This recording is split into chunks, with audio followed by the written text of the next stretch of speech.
de las cosas que más nos gustan y que más acostumbramos a hacer es hablar de aquello que no se habla o se habla poco. Y durante los años del macrismo, cuando todos miraban embelesados a ese señor, nosotros empezamos a decir, cuidado, que acá hay una bomba del elixir, hay una bomba de pobreza, hay una bomba de gente que está bajando en su calidad de vida.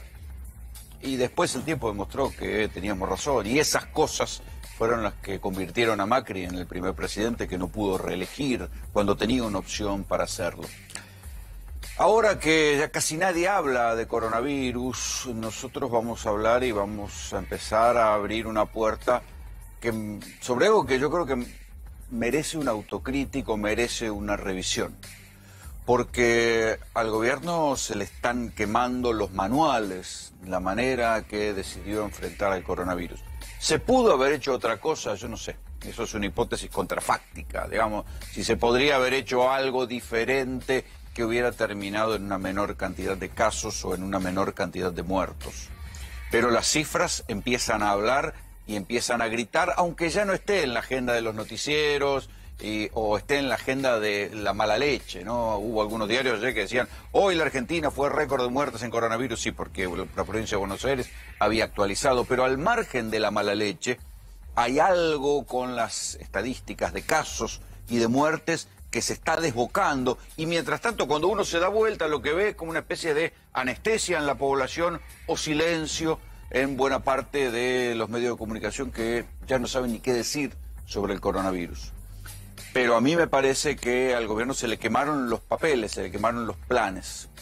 Dos datos que en su momento nosotros en estos largos 6 meses veníamos marcando como preocupación. El primero, ojo, que la Argentina no termine como Perú.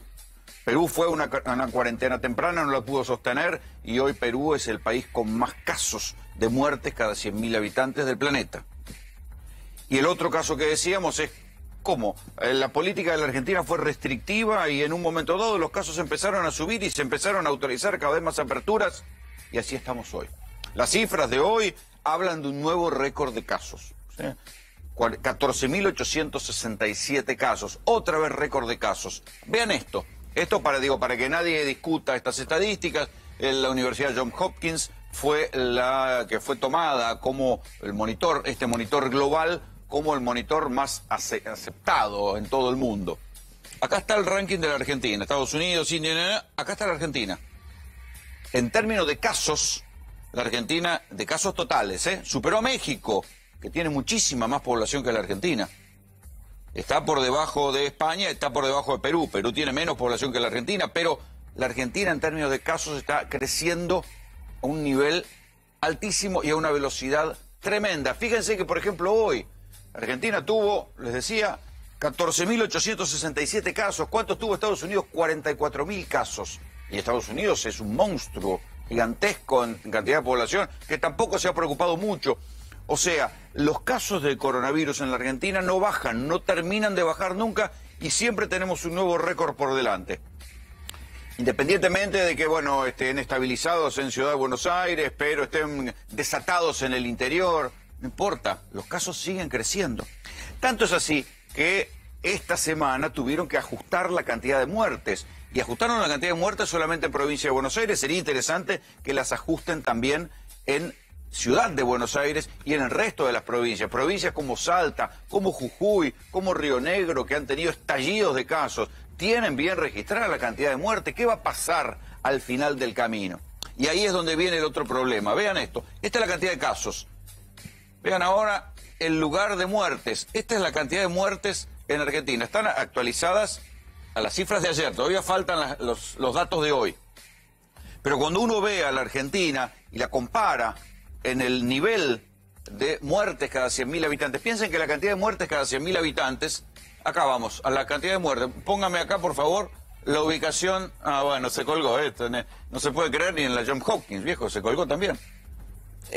Cuando uno ve la cantidad de muertes cada 100.000 habitantes, que era uno de los principales logros que tenía la Argentina para mostrar, ahí las cifras empiezan a crecer. La actualización de provincia de Buenos Aires ya hizo crecer a la Argentina en cantidad de muertes cada 100.000 habitantes. Nosotros tenemos una placa que ahora vamos a ver sobre la cantidad de muertes cada 100.000 habitantes. La Argentina, bueno, fíjense esta, promedio de muertes diarias en septiembre, 267. Cuando se corrigieron la cantidad de muertes, creció a 362 casos. Se calculaba que para fines de septiembre los casos iban a ser 17.000, las muertes acumuladas iban a ser 17.000, ya están arriba de las 20.000. Entonces acá es donde uno dice, bueno, hay algo que salió mal. En todo esto hay algo que salió mal o algo que está saliendo mal. ¿Por qué? Porque es verdad que hay otros países que tampoco les estamos yendo muy bien en términos económicos. Cuando las comparaciones de caída de la Argentina contra la caída de Brasil o contra la caída de otros países es parecida, nadie ha encontrado la solución, pero la Argentina viene con una bomba de pobreza. Después vamos a hablar de esto, porque la serie, el promedio que dio el INDEC habla de una pobreza del 41, pero cuando uno ve la serie final, algunas consultoras dicen que la pobreza está en el 47. ¿Es gobernable un país con un 47% de pobreza y en caída? Eso es gobernable. Y además, que tampoco está logrando el otro objetivo. El objetivo declarado por el gobierno era privilegiar la salud por encima de la economía. Bueno, está fallando.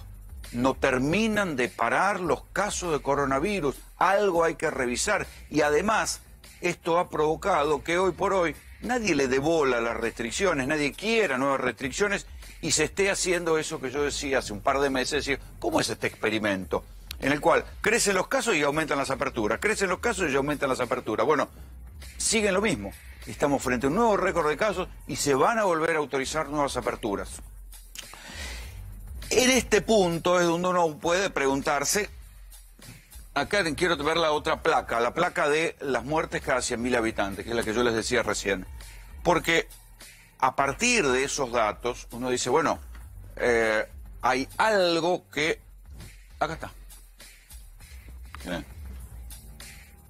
Los países con más muerte per cápita de coronavirus. La Argentina tiene, acá lo tengo anotadito, tiene hoy 45,6. Ahora hay que actualizarlo con las cifras de hoy. O sea que todavía la Argentina tiene un resto, está por abajo de Bolivia, Perú. Este es el caso más dramático. O sea, Perú tiene menos población que la Argentina, muchas más muertes, un sistema sanitario que no funcionó. Efectivamente, el sistema sanitario argentino funcionó. ¿Fue correcta esa cuarentena primera? Sí, sirvió para armar el sistema sanitario. El problema es que ahora nadie todavía ve la posibilidad de armar una nueva cuarentena estricta para provocar un descenso de casos. Por eso se prolonga y se prolonga y se prolonga y siguen aumentando los casos. Sin embargo, de esto ya no se habla. Hemos llegado a un nivel de esquizofrenia tal en el cual los casos crecen y parece que nadie habla. Ya no, los partes se dan cada vez en voz más baja, ya no habla la dirigencia política de esto y en algún momento va a haber que sacar la cuenta de cuáles son las cosas que matan más en la Argentina. El coronavirus ya pasó de lejos la cantidad de muertes por accidente de tránsito, por ejemplo, que eran más o menos 16.000, 17.000 muertes en la Argentina. Es más, hay una cifra, una comparación odiosa con la cual el gobierno en algún momento va a tener que enfrentarse. ¿Se acuerdan aquel momento en el cual el presidente Alberto Fernández comparó a la Argentina con Suecia y dijo, bueno, si nosotros hubiéramos hecho lo que hizo Suecia, estaríamos en un nivel peor? La Argentina está cerca de alcanzar las muertes cada 100.000 habitantes que tiene Suecia. ¿Sí? Recuerden lo que decía Alberto sobre Suecia. No me piden que siga el ejemplo sueco. La verdad lo que veo es que Suecia, con 10 millones de habitantes, hoy cuenta 3.175 muertos por el virus. 10 millones de habitantes es menos de la cuarta parte de habitantes de lo que la Argentina tiene. Es decir, que lo que me están proponiendo es que, si de haber seguido el ejemplo de Suecia, nosotros hoy tendríamos 13.900 muertos. Bueno, la cifra es la siguiente. La Argentina tiene hoy muerte cada 100.000 habitantes, 45,6. Suecia tiene todavía un poco más, tiene 58,9. Pero si la Argentina sigue creciendo en cantidad de casos al ritmo de septiembre, rápidamente vamos a terminar pasando a Suecia. Pero si ustedes no quieren aburrirse con las estadísticas, ¿se acuerdan cuando al principio del coronavirus nosotros nos horrorizábamos por los videos de la saturación de las terapias intensivas en Italia y en España? Bueno, vean esto, sucede en el Hospital de San Martín.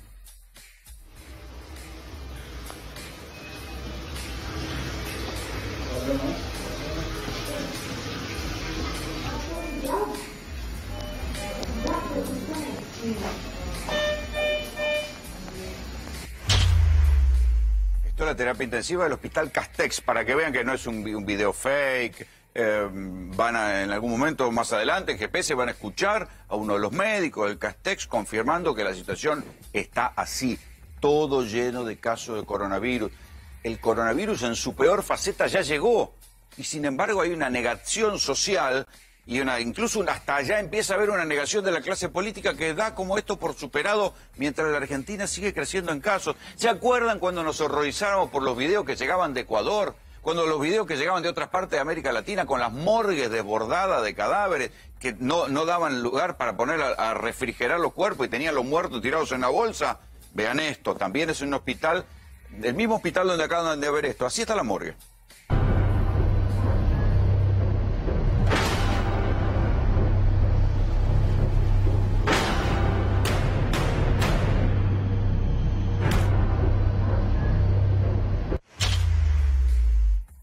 Ahí nosotros contamos, en ese paneo que hace el video, contamos al menos 5 cadáveres.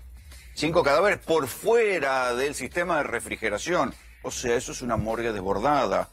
En estas semanas hemos mostrado y nadie se horrorizó. Han contratado una morguera suplementaria para ponerla en la afuera del Hospital Churruca.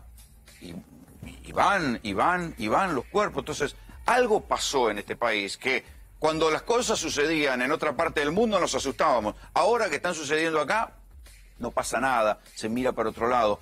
Pero lo más dramático también es que hay como una ausencia de revisión, de autocrítica, no sé cómo llamarlo, de parte del gobierno y también de parte de los gobernadores, porque los gobernadores, que son los que tienen en última instancia la administración de los sistemas hospitalarios de cada provincia, hacen lo que les parece y hasta que la cosa se les desborda, como pasó en Salta, como pasó en Jujuy, como pasó en Río Negro, está pasando en Chubut, como está pasando en Santa Cruz.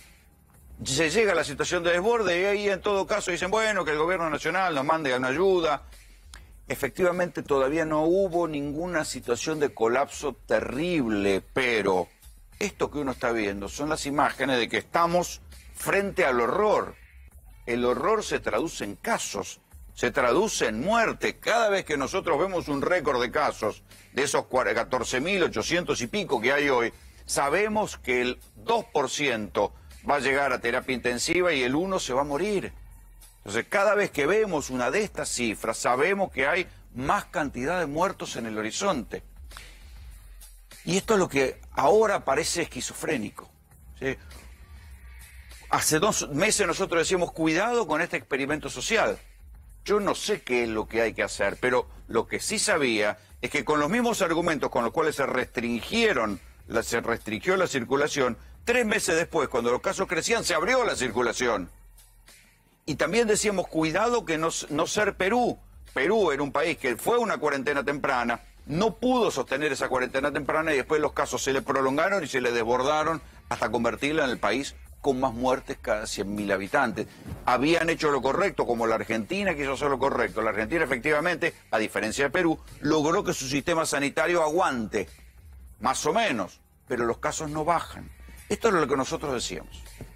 Hace un mes, cuando fracasó el intento del gobierno de volver a cerrar un poco la circulación, sobre todo aquí en Capital y Gran Buenos Aires, nosotros le decíamos que empezaba un experimento. ¿Por qué le decíamos que empezaba un experimento? Porque estaban creciendo los casos, y lo admitía el gobierno nacional, y lo admitía Kicillof, y lo admitía Larreta. Sin embargo, se decidió abrir las actividades. Ese experimento que comenzó exactamente el 20 de julio, hoy, 28 de agosto, uno lo puede dar por fracasado. ¿En qué consistía ese experimento? En un cambio de discurso. Entonces, cuando uno miraba los motivos, decía, ¿cómo?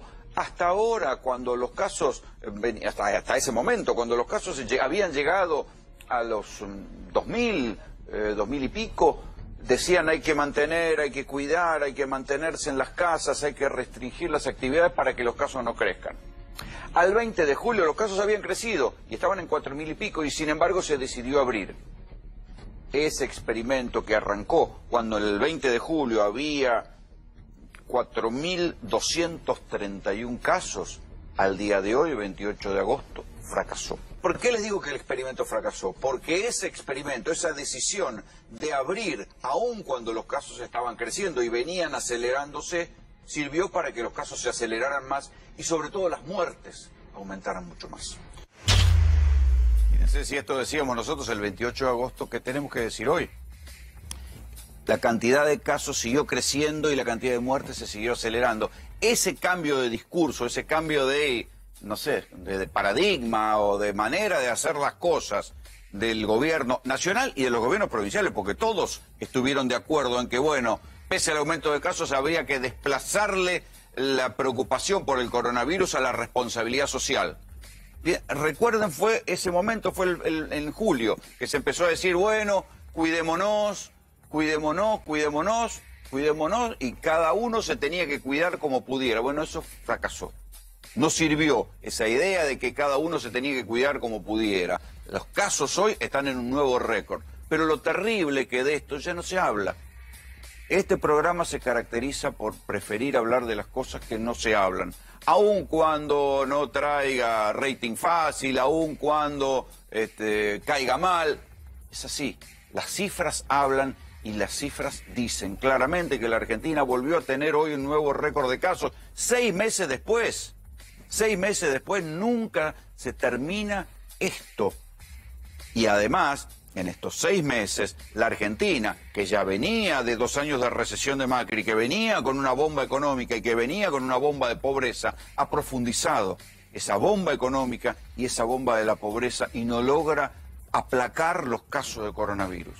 Otros países tienen otros problemas, también tienen recesión, pero la crisis de la Argentina era vista y es vista como una tormenta perfecta, donde después de 2 años de recesión, con una crisis de deuda y una crisis de inflación, llegó el coronavirus y además la solución adoptada para enfrentar el coronavirus hoy no está funcionando. Bienvenidos. Esto es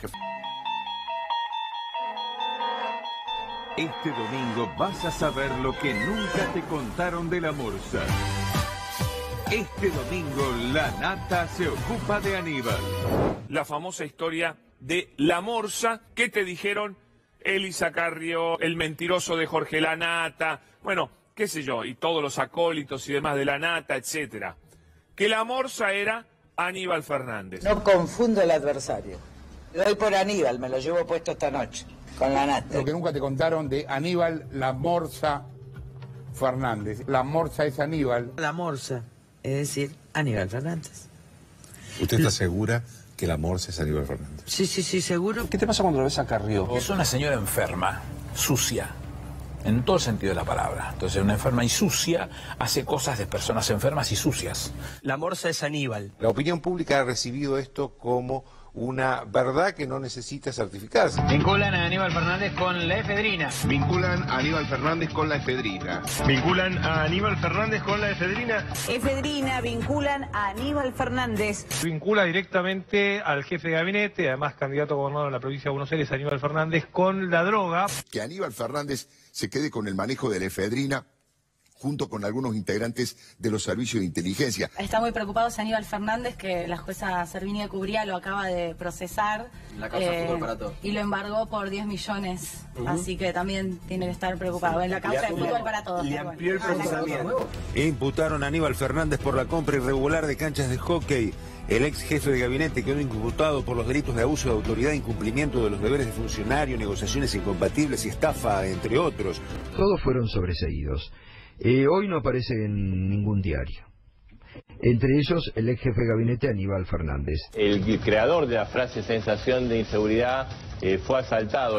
Chicanas más, chicanas menos. Aníbal Fernández, el hombre que instaló en la sociedad el tema de que la inseguridad era una sensación. El creador de la frase sensación de inseguridad fue robado, le robaron su auto de alta gama. Aníbal, te rompe las bolas que comparen lo que te pasó a vos con la frase la sensación de inseguridad. No, a mí por sí que la comparen porque la dije. Si yo soy un pelotudo, me tengo que joder por pelotudo. María Eugenia Vidal ponía al aire una publicidad que decía algo así como: ¿con quién dejarías a tus hijos? ¿Con María Eugenia Vidal o con Aníbal Fernández? ¿Quién le confiaría a sus hijos a usted? ¿A María Eugenia Vidal o a Aníbal Fernández? Bueno, yo sabés a quién no se la confío, a ella. Después veo con el resto, qué sé yo, por ahí se la dejo a Barrera, pero a ella no, olvídate. Hay que cuidarse para entrevistar a este muchacho. Hace 20 años que lo entrevisto. Empezamos con las indirectas. Sí, hace 20 años que lo entrevisto y siempre me pintó la cara, así que buenas noches. ¿Cómo va? ¿Qué quedó en pie de todo esto? Nada. Vamos por partes. Nada, porque... yo sé la de la efedrina, que era una denuncia de campaña y que después se cayó. No, es un poquito más preocupante, porque ahí hay gente de fuego amigo ahí. La situación comienza en mayo, calculo yo, donde un amigo relacionado con defendiendo a una de esta gente se entera de lo que se estaba por hacer, se lo pasa a quien fue mi mentor en la política y en ese momento no nos hablábamos, qué sé yo, y él se lo pasó a un tercer amigo que vino a decírmelo: che, ojo que están pensando hacer esto. Y la respuesta fue: ¿y a mí qué me importa? ¿De qué me tengo que preocupar yo? Eso fue avanzando, fueron 6 veces a la cárcel, con lo cual eso se lo cargo a Casal en toda su cuenta, al ministro de Justicia de la provincia. 6 veces fueron, la última fueron con la Nata. Hicieron esta chanchada que hicieron. Le pagaron a la gente que está detenida. El tipo que está detenido, privado de la libertad, y lo más probable es que, salvo que la biología se hace muy generosa, va a morir en la cárcel. Dice cualquier cosa por plata, pues lo necesita. Le fueron a tentar, le pusieron la plata y el tipo dijo lo que le pidieron que dijera. Lo que no le salió tan bien fue con los otros, porque los otros, los que no estaban en cana por este tema, le pedían que fueran hasta un límite y ese límite sus propios abogados le terminan diciendo: mirá, si pasás esa raya ya empezás a autoincriminarte, entonces ojo con lo que decís. Entonces decían: Aníbal Lamorsa me lo dijo un muerto. Tin, por la duda, no te metas en un quilombo porque... O sea, vos pensás que estaba preparada esa declaración. Sí, totalmente. Hubo un momento que empiezo a darme cuenta yo que cada vez que yo iba hablando, el discurso de esta gente iba cambiando. Sé quién es el que le hacía la modificación, y alguna vez se lo dije a otro colega y me dijo: no puede ser, yo sé quién es el que hacía, el que adaptaba el libreto. El libreto al día de hoy, digamos. O sea, que ese libreto pensás que estaba guionado. Sí, porque después se vio, a lo largo de los años cambió, se vio que guionaban gente. Iban diciendo cosas, entonces por ahí me hacían una nota a mí, yo decía: mire, es tan estúpido esto que dicen tal cosa, es imposible por esto. Entonces eso ya no aparecía más. Y si no, yo decía otra cosa: no, dicen que esto es blanco, pero realmente era amarillo. ¿Y quién lo guionó la Nata? A Martín Lanata. Bueno, la gente de ellos. Ellos son los que pagaron la plata. Yo sé quién la puso la plata, porque pusieron mucha plata grande acá. ¿Quién la puso? No, eso me lo reservo para cuando haga los daños y perjuicios, pero prometo que vengo un día y te lo cuento acá cuando estén los daños y perjuicios presentados. Pero en la causa de la efedrina, ¿nunca te procesaron y nunca te citaron a declarar?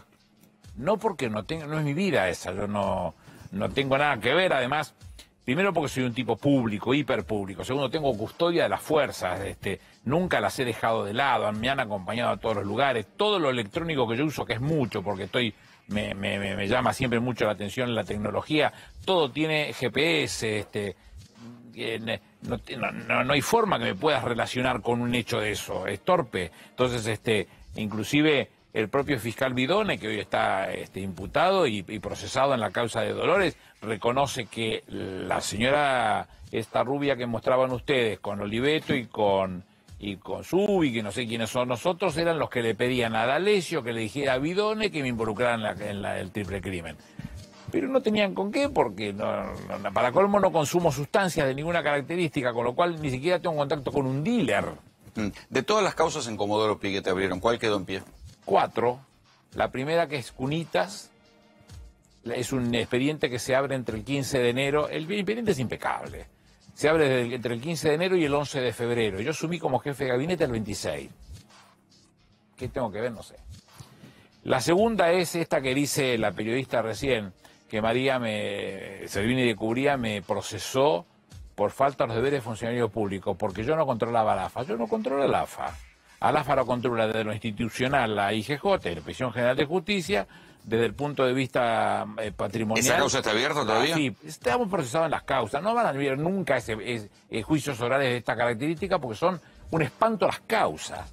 La tercer causa, que también es fútbol para todos, me procesan por el sponsor. No es lo mismo la publicidad que el sponsoreo. Entonces, cuando fui a presentar la apelación ante el doctor Irurson y al doctor Bruglia, yo le decía al doctor Irurson, usted tiene muchos años en esto y mucho prestigio, y el doctor Bruglia, a quien yo no conocía, pero consulté con amigos, un nombre de prestigio, ¿no? Después vamos a hablar de Bruglia. Ustedes tienen prestigio, yo también lo tengo, yo no se los regalo a ustedes, el prestigio. Yo tengo prestigio porque yo sé gobernar, yo sé administrar la cosa pública. Entonces le decía en ese momento, ustedes van a ratificar un procesamiento, porque no tenía duda que iban a ratificar el procesamiento por lo que dice un empleado de Bonadío. Pero yo le estoy trayendo un informe que está en el expediente, que lo redactó y lo firmó el doctor Rodolfo Barra, ex ministro de la Corte, Jorge Banosi, que me acompañó, estaba sentado acá al lado mío, prócer del radicalismo, presidente de la Academia Nacional del Derecho. Y en la doctrina, Aida Kemelmacher de Carlucci, titular del Superior Tribunal de Mendoza, y Ricardo Lorenzetti, presidente de la Corte Suprema de Justicia de la Nación, ustedes me procesan por lo que dice un empleado de Bonadío, con todo el respeto que me merecen ambos. Es de loco lo que está pasando. La cuarta es otra cosa más o menos loca. Me llaman por el Banco Mundial daba subsidios para entregarle a municipios y a provincias. Entonces lo que supuestamente dicen ahí, que inclusive me ofusca lo que dice el que lo redactó, porque dice, Fernández se jacta de decir que enseña a trabajar, cosa que me jacto de enseñar a trabajar. A todos los lugares que he estado les enseñé un formato, así se trabaja, así se hace. Entonces la forma por la cual o la razón por la cual me procesaban es porque nosotros no habíamos controlado la rendición. Y bueno, díganme, ¿en función de qué tengo que controlar la rendición? Denme un reglamento, algo. Sí, hay un reglamento que es del 23 de noviembre del 2011. Bueno, me dice quién lo firmó, lo buscan. Ah, usted lo firmó. Y bueno, si puede lo más, puede lo menos. Si yo me marqué la cancha para que fuera una cosa seria, si tengo que salir un ratito de la cancha para algún caso porque no le llegan los plazos, tengo derecho. Si yo fui el que me puse límites, no me lo puso nadie los límites. Esto es lo que hay. No. Es todo lo que pasó en estos 4 años de catástrofe incentivada por ese lofer generado entre la política de los sucios, el imbécil que tuvimos de presidente. A eso hay que sumarle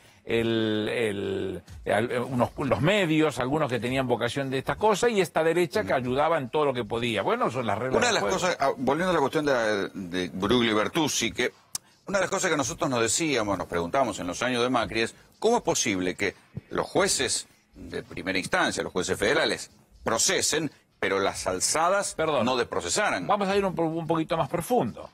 En este momento, la doctora Figueroa, a cargo del Tribunal de Casación de la Sala Penal, lo que le pide específicamente al ex juzgado de Bonadío, y lo tiene el doctor Martínez de Giorgi, denme las filmaciones, porque la 27 de los arrepentidos en la causa Cuadernos. Claro, tiene que filmarla.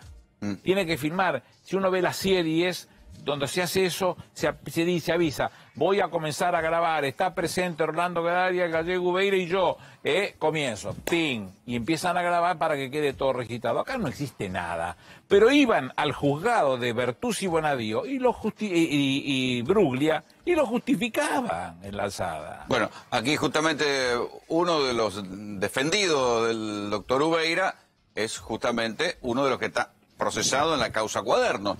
¿Existen o no las grabaciones que ahora está reclamando la casación? ¿Esto puede hacer temblar la causa Cuadernos o no? Bueno, yo tengo digamos, no puedo contestar porque yo no defiendo arrepentidos, ¿no? Ya sé, pero hay un montón de gente que tienen que ir a la iglesia, digamos, de la justicia. No, yo no arrepiento, no acompaño a ningún arrepentido de nada. Por lo tanto, Tomás, que es el que yo defiendo, Oscar Tomás, en esa causa que es Cuadernos, no se arrepintió. Lo que sí sabemos, porque está en la causa, por el formato que hubo y todo ese tipo de cuestiones, que obviamente jamás en la vida iban a filmar nada, porque era imposible firmarlo, porque a todos le pedían concretamente que involucraran a Cristina. Llegaron a tomar indagatorias en coloquio. En coloquio. En el juzgado de Bonadío. 5 tipos en hilera, preguntándole a cada uno. ¿Cómo? ¿En coro? ¿Qué? En coloquio. En coloquio. Bueno, en la universidad, yo he dado alguna materia en coloquio. Derecho municipal, me acuerdo. Éramos 5 o 6 y empezaba a botar el tema. No, pará, seguí vos. Una manera también que no te pierdas. Sí, por ahí a lo mejor... pero una indagatoria. Sí, bueno, estaban las indagatorias, estaban los pibes tomando las declaraciones y vamos a ver, y vos que tenés... Como la simultánea de ajedrez. Una cosa parecida. Entonces, han pasado cualquier desmán. Hicieron cualquier barbaridad. Y por supuesto que Brugli y Bertuzzi confirmaron absolutamente todo eso. Entonces ahora, claro, naturalmente había jueces para esa sala, porque ahí había habido un concurso durante la etapa de Cristina Fernández. Estaba primero Julio Báez, segundo el doctor Casanelo. Sí, Casanelo, o sea, había concursos hechos y no... Hechos para cubrir las salas. Resueltos. Claro. ¿Cómo se estaban los concursos hechos y metieron 2 tipos por la ventana? Es lo que estoy ¿Cómo diciendo? se designó juez? El Consejo de la Magistratura llama el concurso. Sí. Hace el concurso. Del concurso extrae la terna. Sí. Que es vinculante. Esa es la forma en que se morigeró el poder del presidente. Al ser vinculante, le mandan la terna al presidente para que él decida de esos 3 quién es el que va a ser y es el que va al Senado, que es lo que no quisieron hacer ni Bruglia, Bertuzzi y Castelli. No, quisieron deslegitimar a la Comisión de Acuerdo, van al Senado para que el Senado le dé el acuerdo. Y se perfecciona este acto complejo con el acuerdo del Senado. La parte más importante, bueno, es la que ahora quiere... Pero ya los cargos estaban concursados. Sí. Y como no le gustaban, Macri trajo otros. Pero por supuesto, se trajeron 2 de un tribunal oral. ¿Qué es lo que resuelve ahora la jueza contencioso administrativa de primera instancia? Ahora, ¿cómo pasó eso sin escándalo en su momento? Esperate un segundo porque hay un dato que es importante, si no, no se entiende.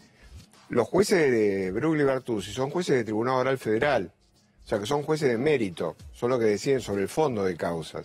Y en un ataque claramente de humildad, decidieron a pasar a jueces de interlocutorias, que son los que resuelven prisiones preventivas y excarcelaciones. Con esto no quiero quitarle importancia al juez de Cámara, pero todos sabemos que para la estructura del Lofer era necesario tener la canilla de la Cámara, que es la que determina prisiones preventivas y excarcelaciones, porque ya cuando llegas al tribunal oral o ya estás excarcelado... Sí, te viene cocinado. Ya estás. Entonces, el negocio estaba colocado en ese lugar. Y entonces Brugli y Bertuzzi ocupan los lugares, después de haber echado bochornosamente a Freiler, de haber hecho lo que hicieron con Ballesteros y con Fara. Entonces, esa sala se completó de esa manera. Bueno, pero ¿cómo eso pasó sin escándalo, Aníbal? Pero porque los medios, porque ustedes no hicieron nada tampoco. Bueno, los periodistas que estaban en la investigación del tema tendrían que haberse ocupado seriamente de lo que estaban pasando. Entonces ahora nos agarramos la cabeza y dicen, ¿pero cómo pasó todo esto? Pasó... Bueno, pero la Corte lo avaló en su momento. Pero la Corte no hizo nada. La Corte en 2018 saca una acordada, que es una acordada, es una decisión sobre determinado tema, donde deja 3 puntos claros. Dice que que solamente podrán ser tomados como positivos para el traslado los que cumplan con la misma función y la misma jerarquía, lo que tenga la misma jurisdicción y lo que tenga la misma competencia material. Los 3 puntos que exigen. En el caso de Castelli no tiene la misma jurisdicción, porque él viene de San Martín a la capital. En el caso del doctor Bruglia, no tiene ni competencia ni la misma competencia y jerarquía, porque él estaba en un tribunal oral, que lo acaba de explicar el doctor, y se va para abajo. Y lo pasaron a la Cámara. Y en el caso de Bertuzzi es doble el conflicto, porque él tiene problemas de jurisdicción, porque él estaba en La Plata, pero además también estaba en un tribunal oral, con lo cual tiene problemas de función y jerarquía. Es decir, más claro, imposible. Hoy el Consejo de la Magistratura le pidió a la Corte, por favor, córrase, deje eso como está. Es una locura. Pero ¿cuál es tu lectura de por qué la Corte abre el saltum? Vamos a cambiar un conflicto de poderes. No, vamos a romper el país esto, no es un conflicto de poderes, rompe el país. Nos quedamos sin poder jurisdiccional. Lo rompe si esto prosperara. Porque es una... ¿Por qué? ¿Por qué lo rompe? A ver, profundízalo ahí. Porque es un despropósito que vayas contra legem. Si la ley dice una cosa y vos hacer todo lo contrario... Pero la Corte, ¿cómo lo hace decir a la Corte que va contra la ley? Le dejás la puerta abierta al presidente que venga, que en este caso a mí no me preocuparía, porque es un tipo honesto, porque sabe de derecho, porque sabe lo que tiene que ser, respetar eso, pero ¿te imaginás en la mano del mamerto que tuvimos de presidente un arma de semejante característica? Es una desproporción. ¿Para qué existe la Constitución? Para respetarla. Aparte hay un hecho de enorme gravedad, que es que la Corte llega tarde, porque digamos los actos previos, que era el paso por el Senado, el 41-0, la no comparecencia de los jueces, la decisión del presidente, lo que resolvió en su momento el Consejo de la Magistratura, son todos actos que ya están cumplidos. Entonces, ¿a qué se va? Conforme a la Constitución. Por supuesto, conforme a la Constitución. Pero no seamos ingenuos, interviene por algo. Es para, pero justamente, es para generar un ruido político. Porque el per saltum, lo único que es un gran mamarracho, porque es el último mamarracho de la justicia argentina. Yo coincido con Zaffaroni. Lo que acaba de pasar ahora es el certificado de difusión del Poder Judicial argentino. No tengo ninguna duda de eso. Entonces ahora van a generar un conflicto. ¿Cómo se resuelve el conflicto? Que un senador levante la mano y le pida los juicios políticos a estos 5 señores que están sentados ahí en Talcahuano. Sí, pero hace falta una mayoría especial para un juicio político. Y habrá que generarla. Y habrá que generarla para acusar, que lo hace la Cámara de Diputados. Vamos por parte. Supongamos que la Corte, a ver, si abrió el per saltum, yo tengo la impresión que va a dejar a los jueces en su lugar. Así, bueno, que los jueces vuelvan ahí. No hagamos conjetura. Bueno, sí, estamos haciendo conjetura, hay que mirar más adelante. No hagamos conjetura. Hasta este momento la Corte, que está mal, lo único que hizo es declarar admisible el recurso de per saltum. Pero si los vuelve a sentar en su lugar. Porque ya aparecieron unos abogados presentando el mismo recurso de per saltum para Google en la causa contra Cristina. Bueno, esta es la situación en la que nos encontramos. Está bien, pero si devolvieran los jueces a ese lugar, es un conflicto de poder porque está desconociendo algo que dijo el Senado. Sí, claro, entramos casi a una situación insalvable porque que es la Corte la que juicio político o ampliar la Corte, porque si no es ingobernable. Yo no tengo ninguna duda porque aparte hay otro problema, que es un problema de carácter constitucional. El reservorio de la soberanía popular es la Cámara de Diputados y la Cámara de Senadores. Y la Cámara de Senadores es el reservorio del poder de las provincias de la República Argentina. O sea que lo más importante no es que el presidente te proponga la terna o te saque de la terna. Lo más importante es que el Senado te brinde un acuerdo. Entonces, si te está llamando el Senado y vos no compareces a de alguna manera ratificar y dar explicaciones con respecto a lo que hiciste durante este tiempo, digamos, estás delegitimado para... además dicen... ¿Es una provocación, Aníbal, lo de la Corte? No, uno tiene que pensar que lo va a rechazar y sacárselo encima, entonces no es ninguna... Nunca te vi tan ingenuo, mirá. Nunca te vi tan ingenuo. No quiero hacer conjeturas, estamos en un hecho muy serio para la... por eso te lo pregunto. No quiero hacer la conjetura. Yo tengo que pensar que si esto vuelve a la normalidad porque Dios se da cuenta que lo que puede pasar rompe todo, la lógica es que digan, no, está bien, déjelo como está, así están las cosas. De todas maneras, a la Corte queda legitimada como poder del Estado, como poder republicano, porque uno de los elementos fundamentales de la estructura judicial es justamente la concordia. O sea, ¿a qué tiende la justicia? Fundamentalmente a resolver conflictos. A resolver conflictos y no crearlos. Entonces, si la Corte Suprema se aboca a un hecho que no le importa a nadie, porque en verdad lo que le pasa a Brulli, a Bertuzzi y Castelli le importa a ellos. En un momento donde estamos, crisis de pandemia, vos acabás de contar, bomba de pobreza. Vos acabás de contar el drama sanitario que tiene la Argentina, que es un drama sanitario y político. Y de aparte de todo esto, tenés un problema económico que no se sabe realmente cómo se va a responder. Que uno de los poderes del Estado, en vez de generar concordia y tranquilizar las aguas, se ocupe por el tema de 3 jueces, nada más que para generar un conflicto muchísimo más importante, evidentemente ya habilita el juicio político de estos señores. Porque además el Senado también tiene cosas por decir. En 1787, recién creada la Constitución de los Estados Unidos, de la cual la nuestra es a imagen y semejanza, digamos, Hamilton hace y otros tantos de los 20, 30, 50 que sabían de derecho en ese momento, una revista que explica por qué la Constitución se comporta de determinada manera. Y lo que dice respecto de la designación de los jueces es que es a propuesta del Ejecutivo, con lo cual ni siquiera Consejo de la Magistratura, a propuesta del Ejecutivo, y dice con acuerdo del Senado. ¿Por qué el Senado y no diputados? Porque por diputados pasan las pasiones populares y políticas. Eso es lo que dice Hamilton en 1787. Quiere decir que la definición que le da es el rango, la estatura, y esa la reivindico y voy a pelear a muerte porque he sido senador de la Nación y no pienso entregar ni medio milímetro de ventaja, porque en este barullo que va a generar con lo que están haciendo todavía el Senado, los expresó. Y esto trae más problemas. Claro, porque... Juan Pablo Odiveles, vos me decías que ves que la Corte posiblemente si abrió el persalto, no porque va a dejar a los jueces va a devolver a los jueces ahí. A ver, primero que nada, en cuanto a los argumentos, a mí me parece preocupante. El principal argumento por el cual la Corte abre el persaltum habla de la garantía del juez natural, la cual no veo de qué manera fue violentada, porque digo, tendría que haberse cumplido justamente con el mecanismo constitucional, cosa que nunca sucedió. Eso es lo que, si se quiere, tardíamente, porque ¿cuál es el problema? Macri, cuando los quiere poner en los lugares donde los pone, no tenía la mayoría en el Senado para lograr el acuerdo y entonces ponerlo. Sí tenía en ese momento la mayoría en el Consejo de la Magistratura, mayoría que cambió con, bueno, el nuevo gobierno. Entonces, el Consejo, con buen criterio, dice, acá no se cumplió con el mecanismo constitucional. Ahora, el único argumento que encuentro en este fallo de la Corte es la garantía del juez natural, que no veo de qué manera fue violentada. A ver, empecemos por el principio. ¿El juez natural? No, totalmente. Pero es lo que dice acá. Pero el juez natural es el que sacaron de la ladera. Estos no son jueces naturales de nada. De nada.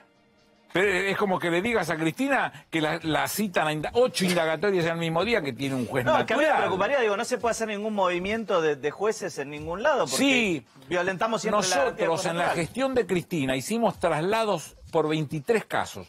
23 casos. ¿Sabes cuántos casos no tienen conflicto con la acordada 7 del 2018? 21. 2 solamente tienen conflicto. Uno, de una doctora de Presidente Roque Saspeña del Chaco, que la pasaron a Resistencia, y el otro el doctor Bertuzzi. Pero te voy a explicar una cosa, los 23 casos son anteriores a la acordada. Quiere decir que alguien pensó que había que tener un mínimo de orden interno para que esto funcione, que tenía que tener la función y la jerarquía, o que tenía que tener la jurisdicción, o que tenía que tener la competencia material. Se cumplían en todos los casos, salvo en esos 2 casos por una situación elemental. ¿Cómo cuánto influyó para esto los banderazos y las presiones o las manifestaciones alrededor de la Corte? De todas maneras, perdón, ahí hay un hecho importante que creo que vale la pena apuntar. También es corresponsable de todas estas cosas que están pasando el Consejo de la Magistratura, ¿no? Es el corresponsable. Acaba de decir que... Porque el tema, no, porque ahora decimos una cosa, pero no estoy achacándole la responsabilidad al Consejo de la Magistratura actual. Pero el Consejo de la Magistratura, ¿para qué se creó? Para designar los jueces. Entonces hay una corruptela muy generalizada de que los jueces no te los nombro. Entonces habilitamos la corruptela de las subrogancias. O sea, que pisan los nombramientos. Y claro, y no salen los jueces. Entonces tenés jueces subrogantes, y los jueces subrogantes también le gusta porque resulta que cobra el sueldo de él y después cobra el tribunal que está subrogando, que generalmente no atiende ninguno porque tienen semejante despelote que es prácticamente imposible. Entonces, ese famoso principio del artículo 18, que es el juez natural, es el juez que sale del bolillero, el que te tocó por suerte. Pero la verdad que no es por suerte porque el soft dice lo que vos querés que diga. Como yo estoy en contra del soft, porque el soft no es ni más ni menos que una manipulación, quiero volver a los bolilleros. Y tendría que haber una norma expresa que diga que no se sortea un juez en la República Argentina que no salga por bolillero. Yo soy bolillero de maquinita. Claro. Y encima lo que habría que hacerla para hacer... ¿Cómo fue lo del software eso que hicieron que le tocaban a todas las causas complicadas a Bonadío? No, eso porque tenía mucha suerte, pero ¿qué querés que te diga, Rolando? Es raro. No, no es raro, estaba todo manipulado. ¿Pero de qué juez natural estamos hablando? O sea, los 2 únicos jueces que salieron sorteados durante los 4 años en el Juzgado Federal de Primera Instancia... En Bonadío y Ercolini. 8 indagatorias el mismo día a Cristina. Vamos, viejo, dense cuenta la causa que muchas partes se cayeron, además. Todo se va a caer de Cristina. Pero los todo es inventado. O sea, todo. ¿Un cuaderno también? El cuaderno se ha inventado. Daniel Muñoz, la plata de Daniel Muñoz, en algún lugar salió, digo, los 60 millones están declarados. No, para un poquito. El gordo se murió. Le he tenido afecto, con lo cual lo digo y no me importa nada. Le he tenido afecto. Habitualmente no te importa nada. Le digo, el gordo se murió. Está muerto. ¿Y sabes qué? La muerte es un hecho jurídico que extingue la acción penal, con lo cual... Pero la viuda tiene 60 millones de dólares en propiedades. Busquen a ella y resuélvanlo con ella, no con lo que estamos planteando nosotros. Se lo que hará es cargar a Cristina, no es de Cristina eso. ¿Y de dónde salió la plata? ¿Dónde la sacaba Muñoz? Que lo resuelva. Y yo qué sé, explícaselo a pedírselo a él. No le eché la culpa a Cristina. No le vengas a echar la culpa a Cristina porque no tiene nada que ver. Yo sí te puedo decir que el mamerto tenía problemas con el correo, tenía problemas con los parques eólicos. La biografía de Macri la conocemos y conocemos la previa y la posterior. Y varios jueces de la Corte Suprema, como recordabas el otro día, se tuvieron que ir por haber favorecido a Macri en la causa del contrabando. Claro, pero Rolando, el problema es el siguiente. O sea, vos no podés armar un universo de causas, digamos, para ponerlo todo en contexto, porque esto es verdaderamente grave. Después lo demás lo podemos ver. Pero, por ejemplo, en el caso concreto de la Morsa, entre la Morsa, la muerte de Nisman, o sea, el suicidio de Nisman, la causa de la ruta del dinero K, directamente se cargaron la posibilidad de que Scioli fuera presidente y que él fuera gobernador de la provincia de Buenos Aires, porque la diferencia fue por un punto. Entonces, la manipulación, esto que llamamos del lofer, y el manejo de la justicia como una de las patas para limar gobiernos, es lo que realmente preocupa. Entonces, lo que acaba de hacer la Corte no es inocente, porque el per saltum, cuando estaba por decidirse en la Cámara Contencioso Administrativo, yo lo sumo a los dichos de Duhalde, el levantamiento de la policía y otra cantidad de cosas que han ocurrido en el país durante estos últimos tiempos, que tienen una franca actitud destituyente, o por lo menos con una capacidad de limar la política nacional. Si a eso le sumás que viene un embajador que se llama Prado, que yo le llamo el mini Braden, baja del avión y dice que lo primero que viene a hacer es ayudar a la justicia argentina, entonces a vos te cierra de que la DEA trabaja en las causas nuestras, en las causas de la República Argentina, está investigada ahora la DEA por el juzgado de Dolores, tenés toda una estructura de espionaje montada y armada en conjunto con el periodismo hegemónico. Financiada con el presupuesto nacional. Con el presupuesto nacional. Vos que estuviste ahí sentado, ¿ves cosas que te preocupan en términos de cosas destituyentes?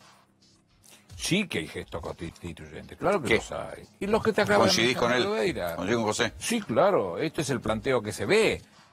No es una casualidad. ¿Lo de la Corte también es destituyente? A mí lo que no me cierra, porque digamos, Lorenzetti, Maqueda, Rosati y Elena Hainton de Nolasco, los conozco, sé quiénes son. A Maqueda lo conozco porque toda la vida es un hombre del peronismo y me merece un enorme respeto, salgan como salgan las cosas. Y Rosati fue ministro con nosotros, lo conozco.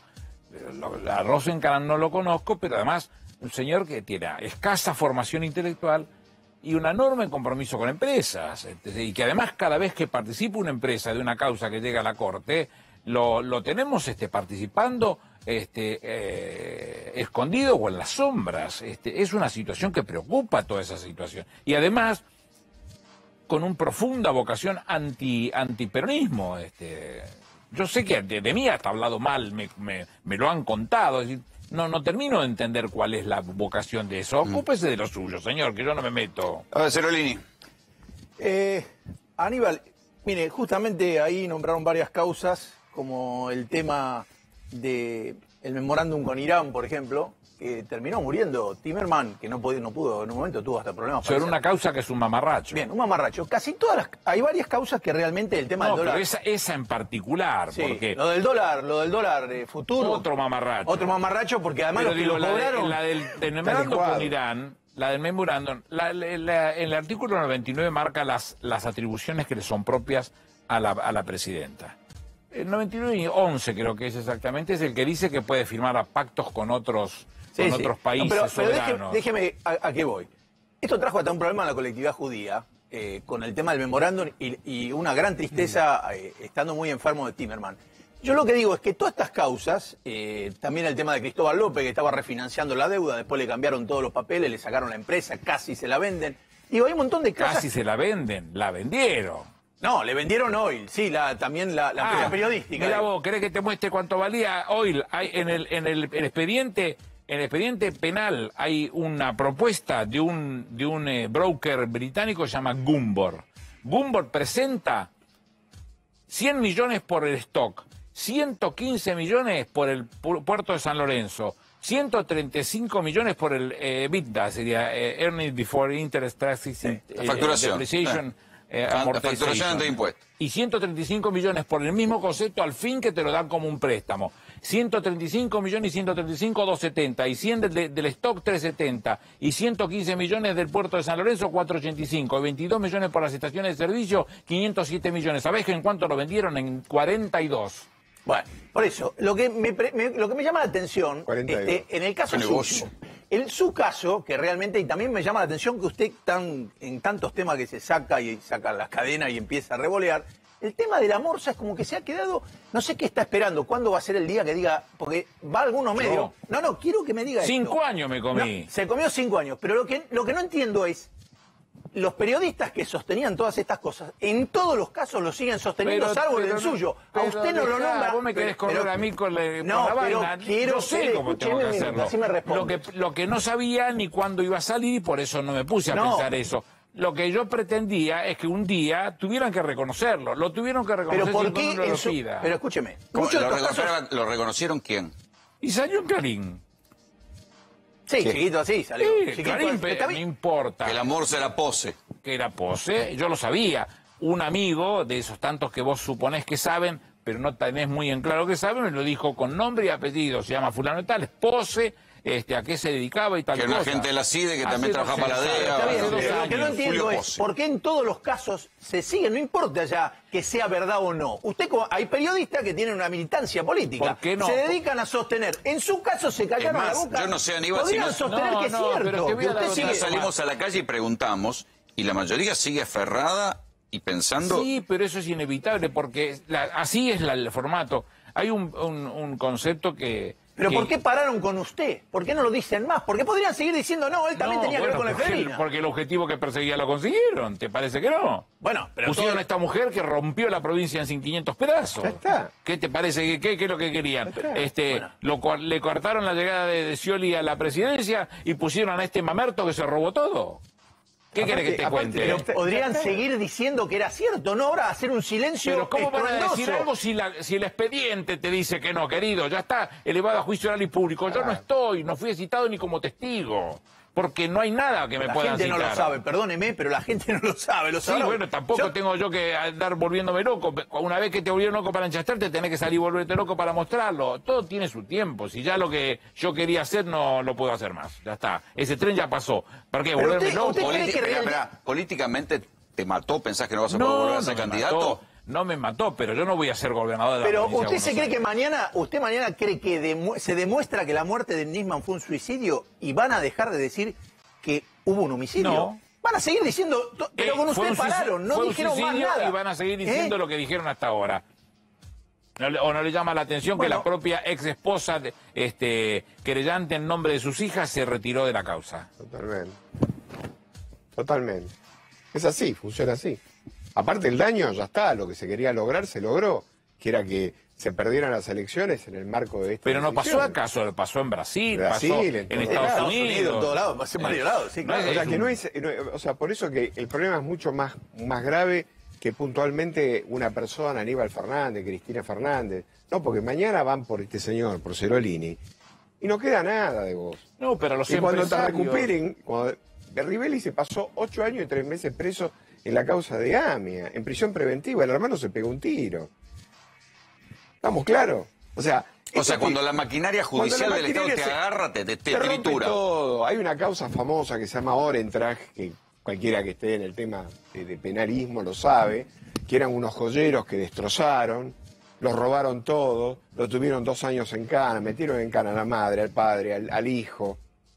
La policía les robó todo, la policía federal. ¿El proceso? Sí. Y después salió una... Pero eso era el proceso, estamos hablando de hace 2 años. No, ¿qué proceso? Ahora, en plena democracia. Esto fue... Ahora, Santoro escribiendo a 4 páginas en el diario Clarín sobre el tema del narcotráfico y la madre que lo parió. Y resulta que cuando terminaron de resolver, es un caso de jurisprudencia importantísimo de la Corte Suprema de la Nación, que es el caso Orentracht, cuando los devolvieron destrozados. Y uno de sus hijos cazó una máquina y se pegó un tiro.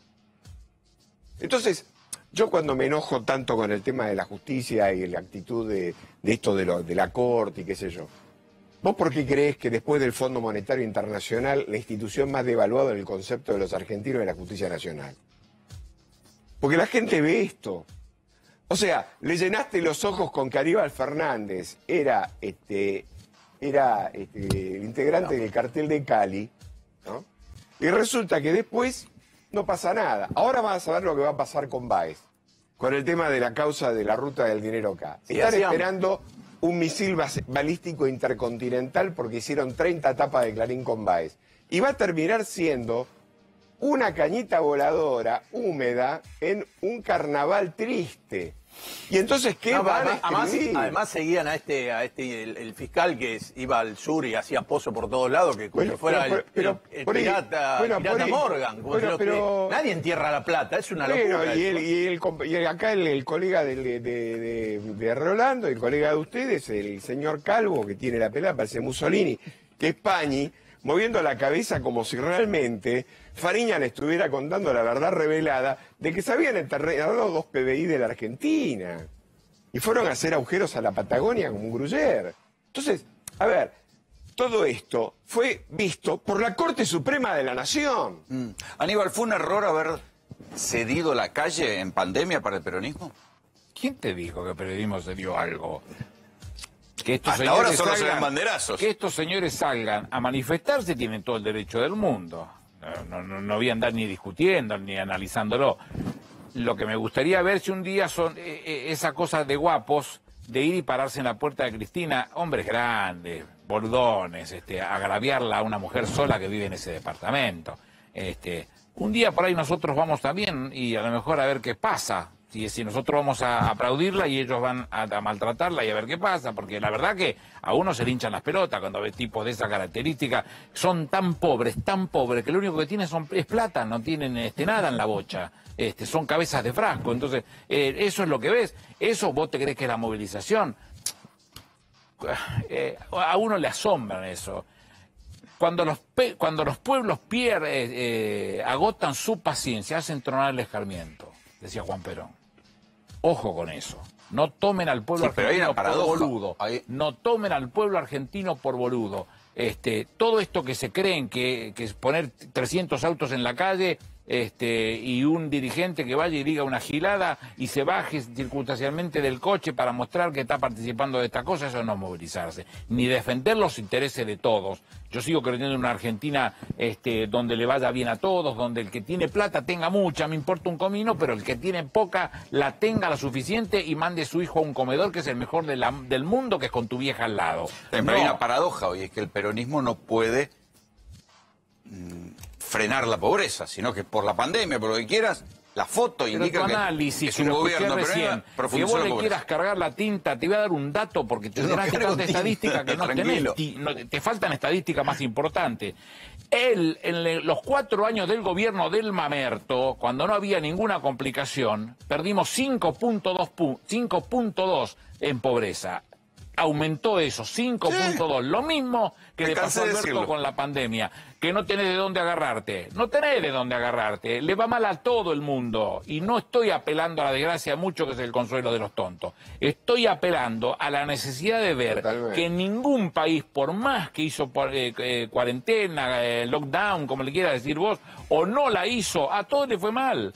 ¿Qué quiere decir? ¿Que Argentina fue para atrás con su Producto Bruto Interno? Sí, claro que tiene que ir para atrás. Que la crisis económica argentina pero déjame que te cuente cómo se comporta Europa. Alemania el 11%, Portugal el 17%, Francia el 19%, Italia el 18%, el Reino Unido el 22%.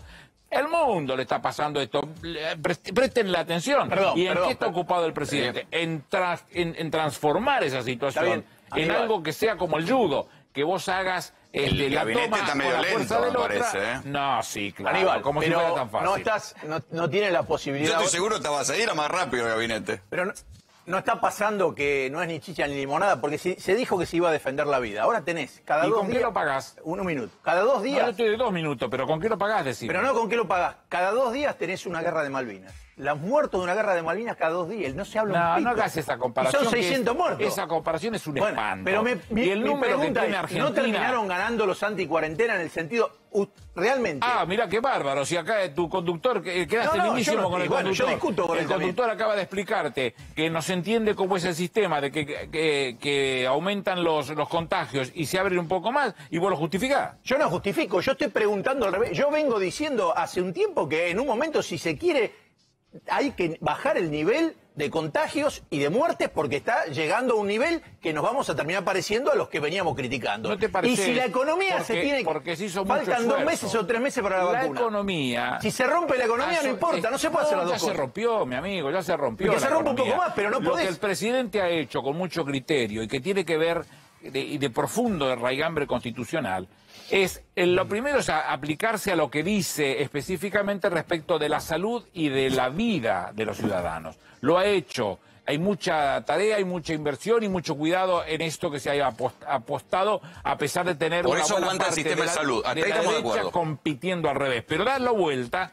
y en la reforma del 94 se incorpora el artículo 75, inciso 19 de la Constitución, que lo que dice es que específicamente el presidente de la Nación es el responsable del desarrollo económico. Con ese dinero de la CIFE, con ese dinero de las de ATP y con los préstamos y con los programas, con todo eso que va a llegar, yo supongo que entre 3 y 4 billones de pesos que están saliendo de las justificaciones lógicas para generar la máquina, porque sale de la máquina.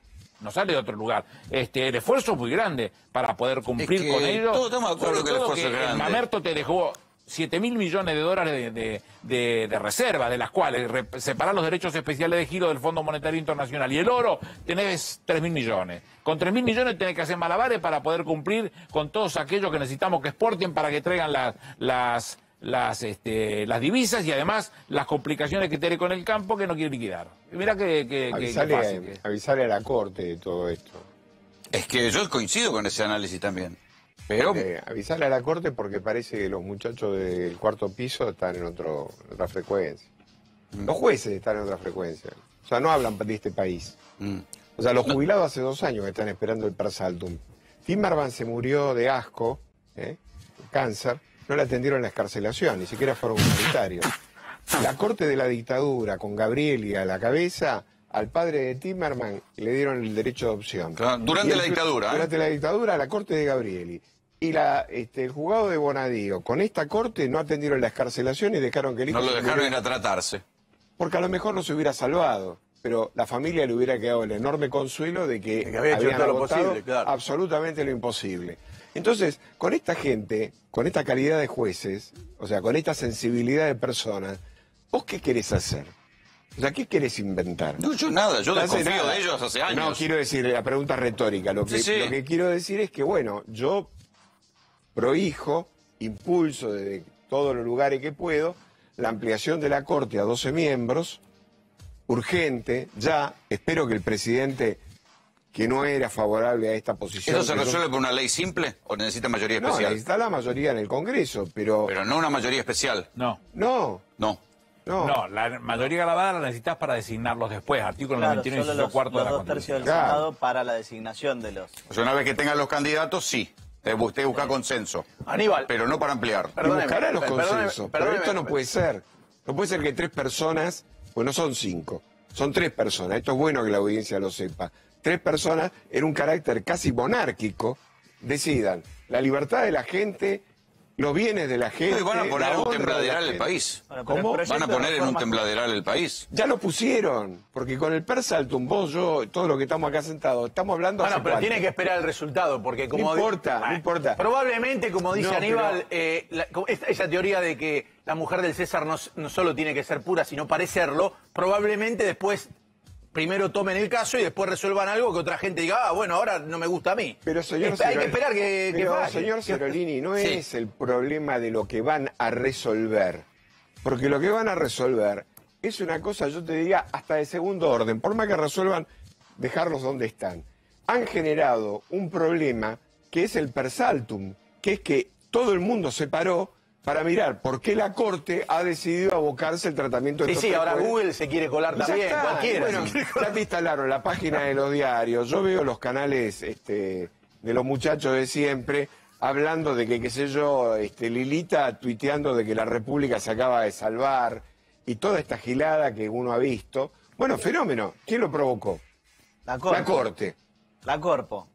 ¿Y quién lo provocó también? Lo provocó, o sea, porque ese día hubo una cantidad de, además, con el detalle celebrados que fueron ahí a la Plaza Lavalle, que era un... Y que en los últimos años solo la Corte dio per saltum para cosas que les competían a ellos, al Poder Judicial, corporativamente. Para otra cosa no parecía que no merecía el per saltum. Y el anterior per saltum lo dieron para un tema también específicamente de la Corpo. 2013. De 2013. Yo le dije, sí, Marcariano, usted quiere hablar de economía. Un poquito, a ver si me deja, Aníbal. Lo quiero llevar un poco al tema de la economía. Tenemos, en los años de Kirchner se creció al 8%. Primer gobierno de Cristina, 5% promedio. Segundo gobierno, medio punto por ciento promedio. Entonces le quiero preguntar, ¿qué similitudes ve entre esta gestión y los años de crecimiento de Néstor y Cristina? Y un poco lo que le preguntaba Graña antes, si ve al gabinete económico a la altura de las circunstancias. El gabinete económico está recontra a la altura de las circunstancias, porque Martín, con 37 años, que es lo que le debe joder a todo el mundo, no digo que la pelada, porque en ese caso vos no lo joderías. Eso es una maldad. Siempre te pinta la cara. Martín, con siempre. 37 años. Siempre te sacude un contragolpe. Los ha lustrado a un montón, porque hoy decía un ejemplar de estos dinosaurios de la derecha que se llaman liberales, que es Esper, que dice que el ministro de Economía no tiene vergüenza. Que le pide un poco él, porque la vergüenza que tiene Martín sobra al lado de lo que puede ser este tipo. Estos tipos cobrando demandantes del extranjero dicen lo que le mandan decir y se terminó. La Argentina tiene sus ritmos y sus momentos y sus posibilidades. Yo explicarte paso a paso la por sociedad qué lo banca. Néstor hablaba de que teníamos que salir del infierno y se trabajaba de esa manera porque estaba todo roto. Néstor dio, ¿cuántos aumentos de jubilaciones dio hasta que llegáramos a la movilidad jubilatoria? Muchísimos. Pero estamos otra vez en nivel de pobreza. Me parece que pasamos del 5% del PBI al 11% en esos aumentos que le fue dando Néstor. Hubo muchas cosas que se dieron y que van produciendo cambios. Después no podés estar toda la vida creciendo hasta esa China porque no tenés el comportamiento que tiene China ni situaciones iguales que la que tiene China. Es que eso un poco era lo que le quería marcar. 8, 5, medio y ahora estamos... Pero no es una carrera ni es una curva. Es el momento que le toca a cada uno para gobernar. Lógicamente que lo de Alberto no se va a poder medir ni este año ni el año que viene porque vas a tener las complicaciones de la pandemia como la tienen todos. Y la negociación de la deuda y todo eso lo sabemos. O cuál es la caída de la generación de riqueza de Europa. Bueno, viejo, va a pasar con Estados Unidos, va a pasar con todos. Prepárense para ver cómo cada uno sale de la mejor manera. Yo le creo a lo que Alberto está haciendo para sacar al país, porque son las dos salidas. Una, la obra pública, y la otra es el mercado doméstico fortalecido. ¿Cómo arranca esta economía? Como pasa en tu barrio cuando uno se le queda el coche. Si vos sos solidario, yo lo siento siempre así, no se te caen los anillos, te pones atrás del chabón, lo empujás un poquitito y arranca. Bueno, acá el Estado lo va a tener que hacer. Ponerse atrás y empujar para que las pymes arranquen, para que las empresas arranquen. Está bien, pero ¿aguanta el tiempo social? ¿O hay si no tenés una impaciencia social? Acá no hay. Yo te escuchaba cuando vos decías como que esto es lento, como no se cumple. No hay otro ritmo. No es que Alberto viene en tercera y tendría que haber puesto quinta y acelerar más. No hay otro término, porque también en esto tenés que estar esperando que se te vayan cumpliendo los tiempos de la pandemia para poder apostar fuertemente al trabajo de tu producción. Si esto sale por la producción, no sale de otra manera. Le tuvieron que sacar el fondo del conurbano a Bielsa y pasárselo a Arroyo porque no ejecutó un solo peso. Bueno, 11.000 mangos del fondo. De su gabinete. Si hubieras estado vos ahí, sabes que lo hubiera sacado mucho antes. Pero resuelve el presidente. Pero eso, yo prefiero no opinar. Hay lentitud de gestión, por eso. Pero sí, la verdad, yo la verdad que apoyo eso. Es inconcebible que Aníbal Fernández esté en yacimientos carboníferos fiscales, en el yacimiento de Orturio. Yo no tengo ninguna duda que tendría que estar ocupando un cargo muchísimo más relevante en el gabinete. Y la impresión que tenemos todos en la calle es que por ahí a lo mejor laburan todo, pero no se ve nada. Yo no sé, no se ve nada, pero digo, hay como... No se ve nada. Frente al desafío de lo que está pasando, pareciera como que están en una situación muy tranquila. Es que por ahí están trabajando, pero de vuelta. O sea, la respuesta es que no están a la altura de las circunstancias. O sea, están trabajando, pero la situación es tan tensa que no están logrando objetivos positivos. Vos hablabas específicamente de la parte económica. La deuda, que todos estos liberales truchos que nos muestran todos los días nos decían que no era cierto, cada $100 que debíamos vamos a pagar 54.8. Quiere decir que entonces teníamos razón, estos tipos nos endeudaron hasta la verija y además te dejaron todos los vencimientos solapados año con año, que tenías que pagar una fortuna en 4 años, te dejaron una bomba para que te botaran el inodoro. ¿Cómo se resolvió esa situación después de haber ordenado esa primera parte? Bueno, había que encontrarle la vuelta para que bajara la tasa, porque lo vemos con vivos como Pratt Gay, que en cualquier lado te enseña de economía, a vos, a mí, a todos, y él tomaba préstamos al 7% cuando el mundo te regalaba la plata, te la daba al 0%. Claro, hoy, Martín Guzmán, de 37 años, al que bardearon los liberales, los melconianos, los Esper y todos estos, te la puso la tasa en 3,07. Está bien, es que justamente tocaste un buen tema, o sea, Guzmán, mis respetos, parece más un ministro de deuda que un ministro de economía. Y eso es un poco tal vez la crítica que estoy haciendo. Lo que pasa es que acá se camina y más cachicle, las dos cosas a la vez. No se puede resolver de a una. Él tuvo que ocuparse de la deuda porque le explotaban la cara los vencimientos. Pero hay un ministerio de producción no lo minimicemos, también. Porque si no pareciera que no sabemos de qué se trata. O él se abocaba a eso, o los vencimientos lo llevaban al default y no era saludable la persona. Eso está bien, pero digo, hay a ver, yo voy a ir por el otro lado. Voy a ir por el lado antipático. Que no te cuesta. Que no me cuesta. Mi idea es que si uno está en guerra, el plan Marshall se hizo 2 años después de terminar la Segunda Guerra Mundial, no se hizo en el 44. El plan Marshall porque no hubiera resultado, no poder reactivar una economía mientras está en guerra. Si vos estás con esta pandemia, la Argentina tiene... La Segunda Guerra termina el 9 de mayo del 45. Bien, por eso. Y el plan Marshall terminó, lo hicieron 2 años después.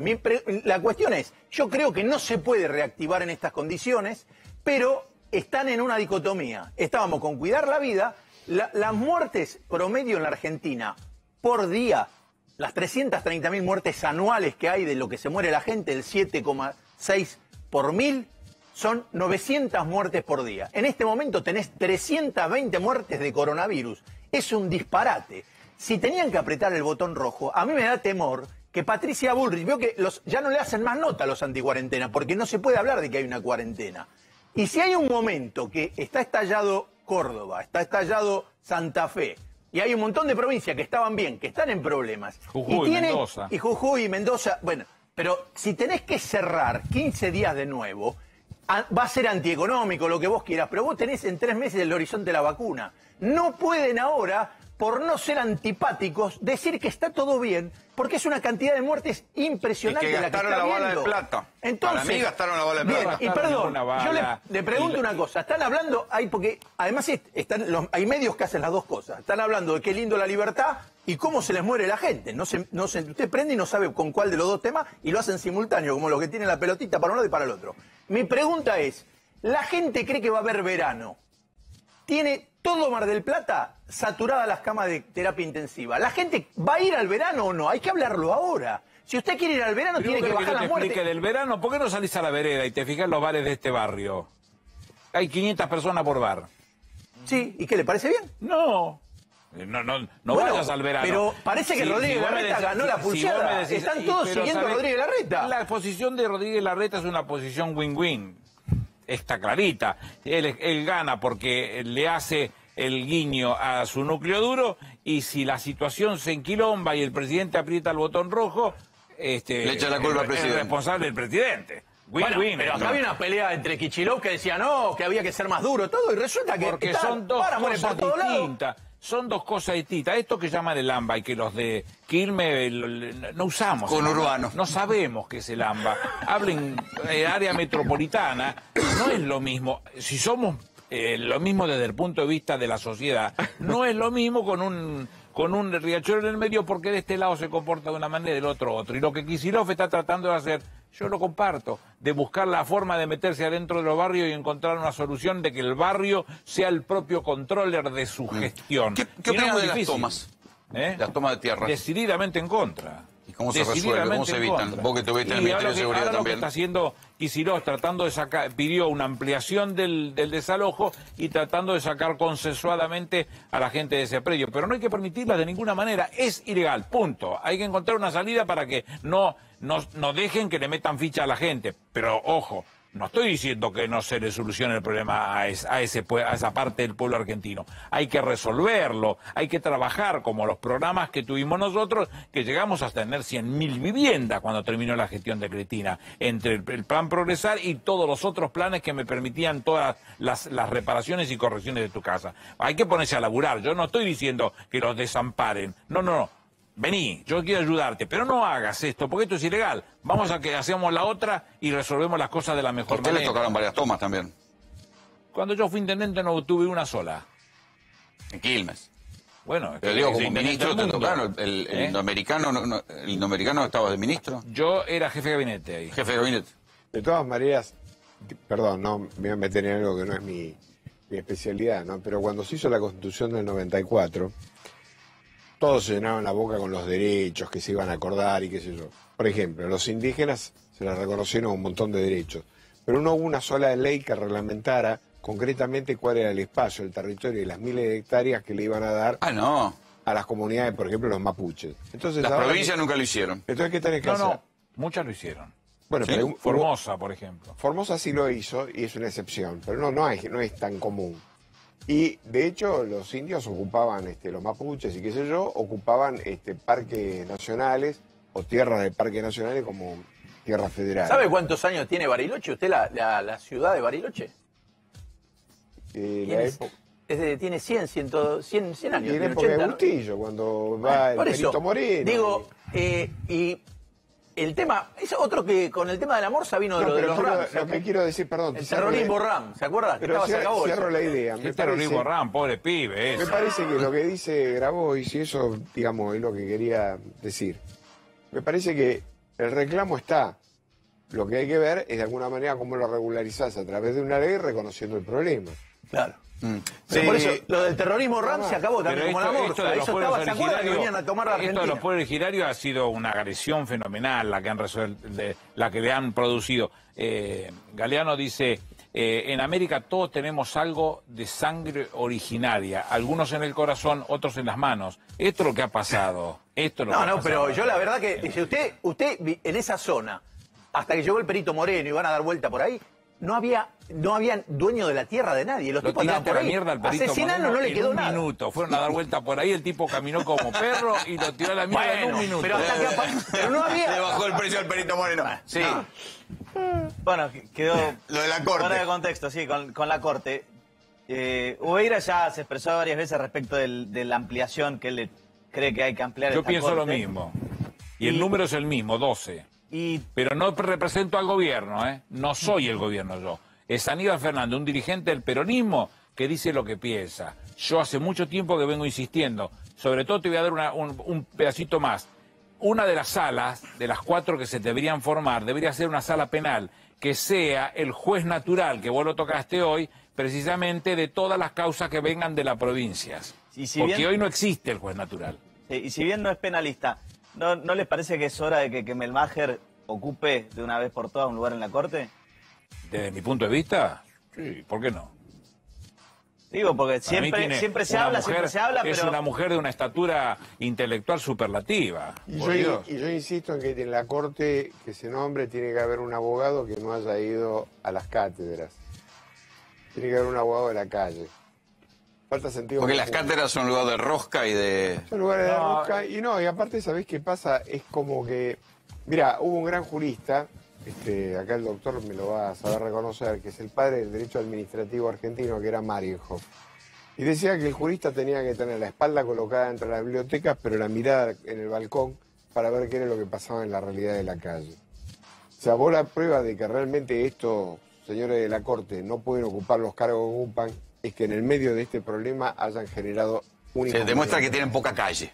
Poca calle. Y algún día que... O viven en un mundo que no es ni el tuyo, ni el mío, ni el de él. Ni el mundo del lobby.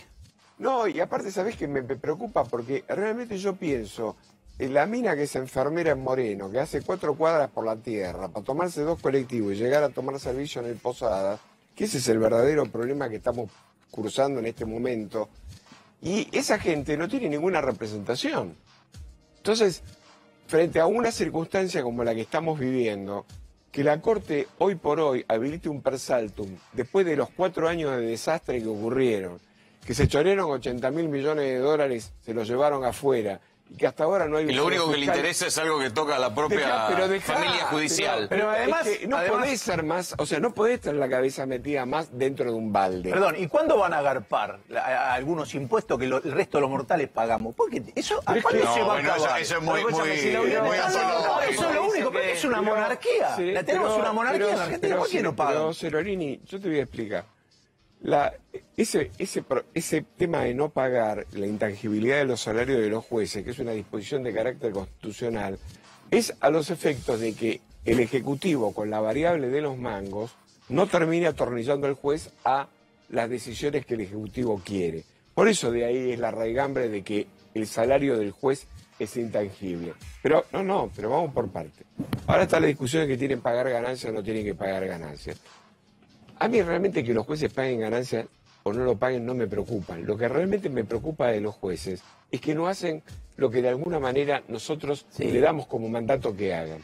Si yo realmente tuviera una corte federal, sensata, que tuviera un reflejo de la realidad de la República Argentina, que se opusiera a los desmanes cometidos durante la etapa de la política y de los medios, si yo tuviera esa corte, pero yo no le quiero cobrar ningún impuesto. Pero no está esa corte, por lo menos que paguen. Si es una porquería, por lo menos que paguen. Como diría Aníbal. Muchachos, gracias por venir a los dos. No van a hacer nada. Muchas gracias por venir.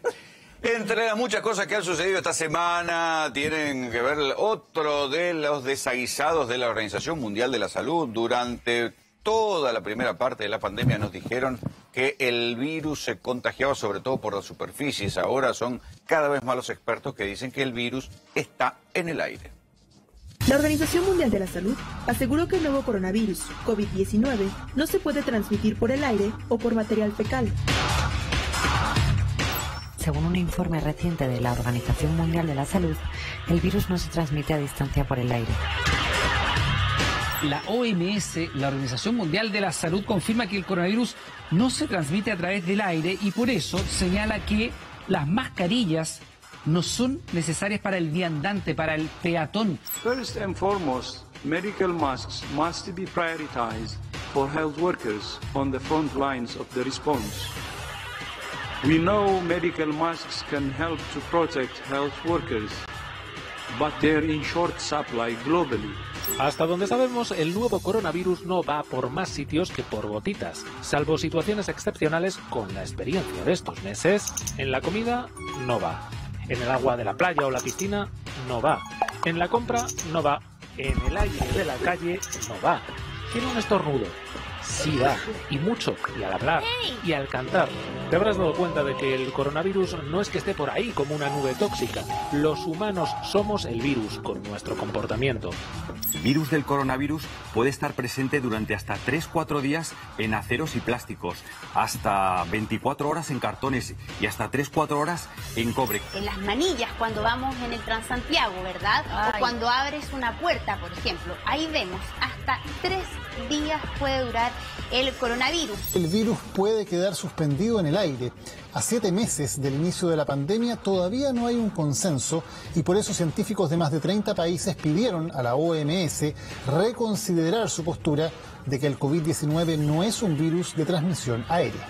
Por un lado, aparece cómo se esparce el coronavirus a través de la saliva sin mascarilla. Las partículas más livianas quedan suspendidas en el aire. Y del otro, cómo se controla el virus que viaja en la saliva, pero con tapabocas. Un simple estornudo o tos puede ir liberando de esta manera gotículas de COVID-19. Unas que, según 239 científicos de 32 países, pueden llegar a expandirse por hasta 9 metros según las condiciones de ventilación y permanecer suspendidas durante varias horas. Recordemos que el coronavirus SARS es una enfermedad respiratoria. Se transmite principalmente a través de la vía respiratoria. Si tú tocas superficies que están contaminadas con el SARS, podrías eventualmente, si te llevas la mano a la boca o te muerdes las uñas o te tocas los ojos, infectarte. Pero para nada parece que esa sea la vía principal. Enfrentando cada vez más presión de la comunidad científica, la OMS advirtió que considera la posibilidad de que el virus pueda transmitirse por el aire. La posibilidad de transmisión por vía aérea en entornos públicos, especialmente en condiciones muy específicas, no se puede descartar. La agencia de la ONU había mantenido que solamente grandes partículas de saliva expulsadas a través de la tos, los estornudos o al hablar podrían contagiar a otros. Pero 230 científicos de 32 países sugieren que hay evidencia de que partículas más pequeñas emitidas incluso al respirar pueden permanecer en el aire más tiempo, lo que representa un mayor riesgo.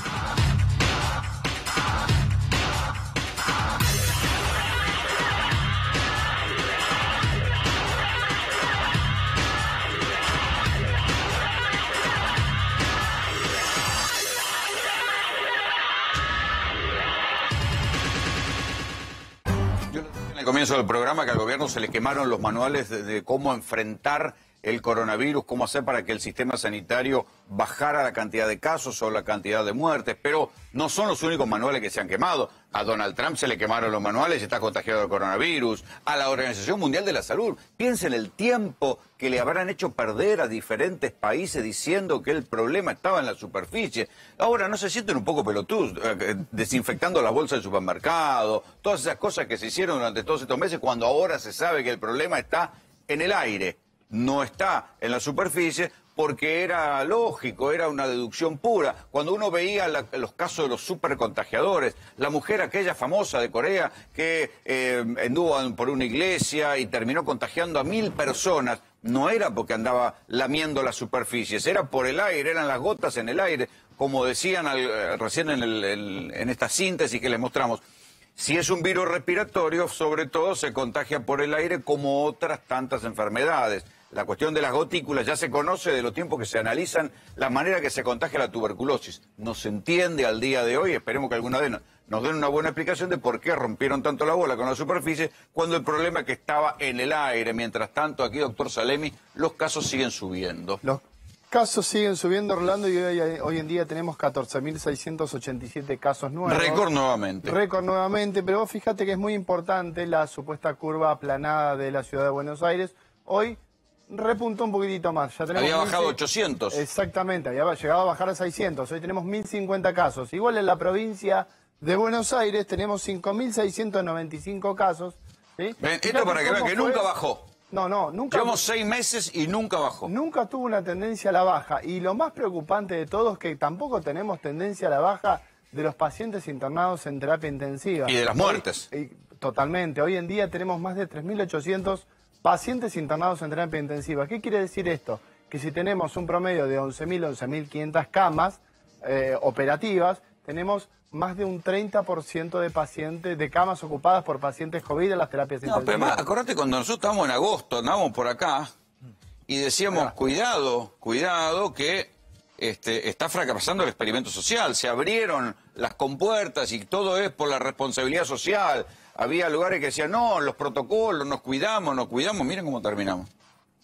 Bueno, fíjate, algo fracasó. Alguien tiene que dar una explicación de por qué se fue todo al carajo. Pero claro, obviamente. Vos fíjate qué es lo que pasa acá en Argentina, es muy particular, ¿sí? Ayer charlábamos con Cerolini con el tema de, ¿sí? ¿Por qué ahora cierra España? ¿Sí? Vos fíjate que a partir de las 22 horas de hoy, Madrid cerró la circulación y la no gente se puede entrar está ni salir. Recaliente porque no pueden salir. A ver, los españoles son tan salidores de noche como nosotros, y entonces le dijeron, se quedan en la casa. Cerraron los bares, ¿sí? A partir de las 22 horas cierran los bares. No se puede salir a no ser que vayas al médico o tengas algún trámite que no lo pueda suspender. De Madrid no se puede salir. Hay algo importante que hay que entender, que son las regiones geográficas. No te olvides que toda esa población la tenés metida dentro de lo que ocuparía lo que es la provincia de Buenos Aires. Países mucho más grandes como Estados Unidos, Brasil, México y Argentina están teniendo el problema de la circulación interjurisdiccional. Está bien, pero Argentina tiene el pico de casos hoy, pero en 15 días se van a abrir los vuelos comerciales y el cabotaje. Bueno, y los micros. Por eso mismo, vos fíjate que... A ver, hay algo que no nos están diciendo. O decidieron que esto sea suerte y verdad, No, pero... Eso no lo sabemos, pero algo muy importante. Vos fíjate cómo se fue trasladando. El problema, fundamentalmente, teníamos el 95% de los casos positivos... En el AMBA. Más o menos acá, en el AMBA. La provincia Hoy en dijeron, día es el no pasa 50-50. nada, y estallaron los casos. Hoy en día tenemos Córdoba y Santa Fe, ya la pasaron a la Ciudad de Buenos Aires lejos. Está bien, pero además la cuestión de la anestesia, de la negación social. Vean este video. ¿Se acuerdan cuando nosotros, a comienzo de esto, hace 6 meses atrás, veíamos con estupor cómo se habilitaban camas de terapia intensiva y se saturaban las terapias intensivas en Italia, en España? Bueno, esto es el Hospital Castex hoy.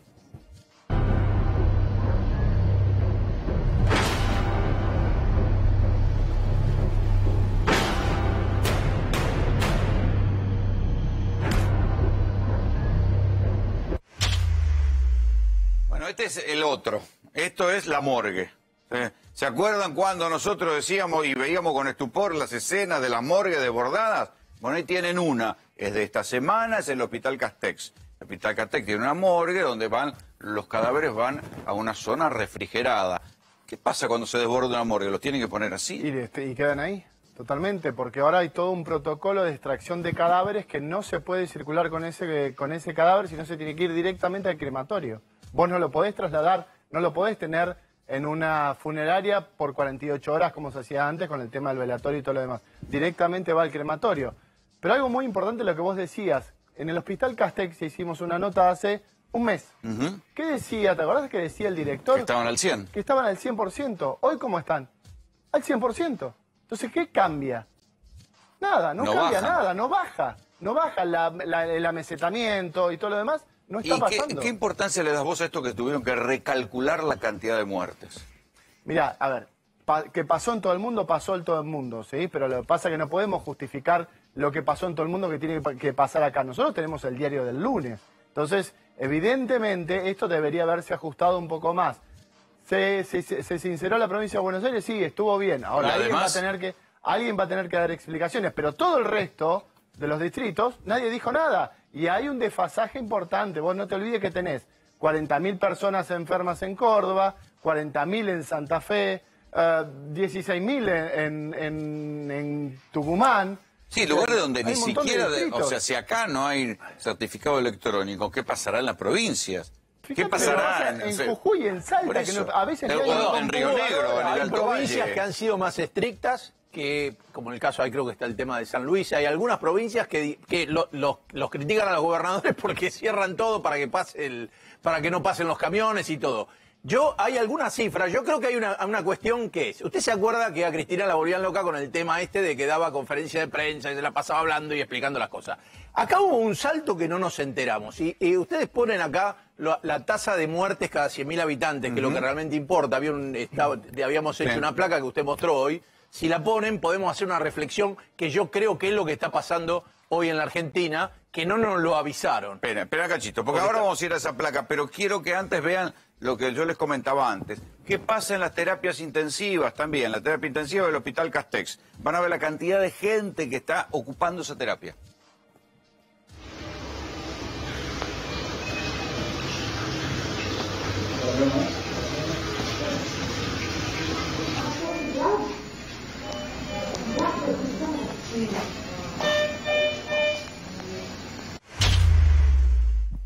Bueno, eso es una terapia intensiva al 100%. Una terapia intensiva al 100% que viene al 100% de hace un mes y medio o 2 meses y no baja. Le vamos a preguntar a Ariel Folche, quien tengo vía Zoom, es médico del Hospital Castex justamente. Estos videos son así, digo, no son falsos, ¿no? Buenas noches, doctor. ¿Qué tal? Buenas noches. No, supongo que no. Yo te puedo explicar que yo estuve de guardia el día lunes y el lunes estábamos al 100%. Teníamos pacientes en la guardia y no lo podíamos trasladar a terapia porque estaba al 100%. ¿Ustedes sienten que se toma conciencia de esto? No, no se toma conciencia de esto. Yo creo que el común de la sociedad lo está subestimando. Esto es mucho más grave de lo que se muestra o de lo que se cree. Nosotros como agentes de salud lo vivimos a pleno, ¿no? Exponiendo nuestras vidas, gente que muy comprometida, que realmente es muy angustioso. Yo soy médico cirujano ver a colegas clínicos que trabajan en febriles o en terapia intensiva, cómo trabajan a destajo. Trabajan sinceramente a destajo, causa lástima. ¿Y usted qué ve usted de esta, no sé, yo le digo esquizofrenia, por no sé decirle de otra manera, que cuando había menos casos se hablaba, y ahora que estamos en un estallido de casos en muchas ciudades del interior y que no bajan los casos en ciudad, y hoy tuvimos un nuevo récord, pareciera que ya no se habla más? Rolando, dos cositas. Primero, estamos viendo una situación en la cual tuvimos una larga cuarentena. Tuvimos, la verdad que fue bastante extensa, a la gente le cuesta por los trastornos económicos, el confinamiento, es complicado mantener una cuarentena bastante prolongada en el tiempo. Esto nos permitió tomar fuerza para la embestida que venía. La embestida es esta, lo que estamos viviendo ahora, lo que vemos en las terapias intensivas, lo que vemos en las guardias. Está bien, pero en otros países el ciclo de la enfermedad fue más corto, acá no termina nunca.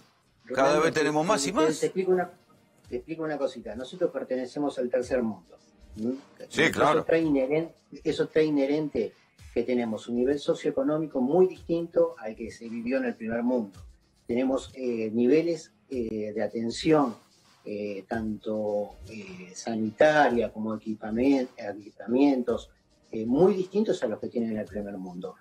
Si allá sucedió que tienen los más altos niveles de atención sanitaria, lo que vimos como en el Mont Sinai, un camión frigorífico en la puerta acumulando cadáveres, imagínate lo que nos puede suceder a nosotros perteneciendo al tercer mundo. Es que eso yo lo entiendo. El problema es que en algún momento se cortó. Hoy por hoy Estados Unidos tiene 44.000 casos en todo el día. Nosotros 14.000. Hasta un mes y medio atrás, 2 meses atrás, y rondábamos alrededor de los 3.000 casos. Y de golpe pasamos hoy tenemos 20.599. ¿Cuál es la causa? La circulación de la gente en la calle. Es directamente proporcional. Bueno, eso te quería decir vos, Ariel. ¿Qué opinas de la dicotomía esta del pensamiento o de la realidad que estamos viviendo los que entramos a la terapia intensiva y vemos la realidad de los enfermos y vemos la realidad de la enfermedad, y la gente en la calle muchas veces relajada, sin el correcto uso del tapabocas, tomando cervezas en los bares?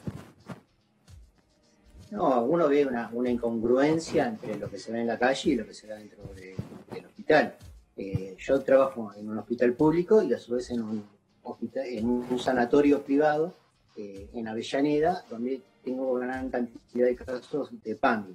Y uno ve, o sea, estoy en dos lugares muy calientes. Lo que veo, la realidad que veo yo es muy distinta a lo que se ve en la calle. En la calle yo siento que la gente no tiene conciencia de la gravedad de esto.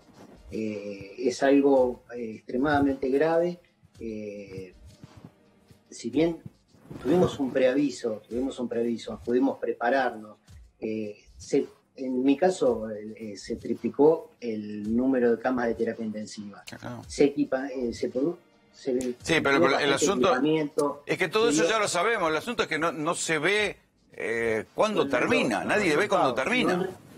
No pude ver directamente en la televisión lo que mostraron ustedes, pero la terapia intensiva hoy del hospital es verdaderamente un lujo. Exactamente, es un lujo comparado a lo que teníamos hace unos años atrás. Se triplicaron el número de camas, los números de monitores. Sí, pero igual el recurso humano sigue siendo el mismo, ¿eh? Sí, pero si la gente no toma conciencia de que nos tiene que acompañar al sistema de salud, esto no es viable. Claro. O sea, si no hay una sábana que alcance, si la gente no toma conciencia, a cubrir todo esto. Y la frazada sigue siendo corta, doctor. Muchísimas gracias por el contacto. Exactamente. Gracias, ¿eh? No hay por qué. A ver, ¿qué pasa en el mundo de los abogados? ¿Siguen de marcha? ¿Ustedes laburan o no laburan, viejo? No, marcha no hacemos más. Ahora lo que... ¿Te acordás que el Colegio de Abogados nos había hecho una denuncia cuando fuimos a la puerta del Palacio? Sí, claro, esto... Sí. Bueno, esto es de aquel momento. Salió el fiscal, presentó su dictamen diciendo, básicamente, que pide el sobreseimiento porque le pidieron que declaren los policías. pidieron que declare los de seguridad que estaban el día que... Los acusaron de cosas espantosas por esto, sí. De los delitos de daño y además de violar la cuarentena, ¿no?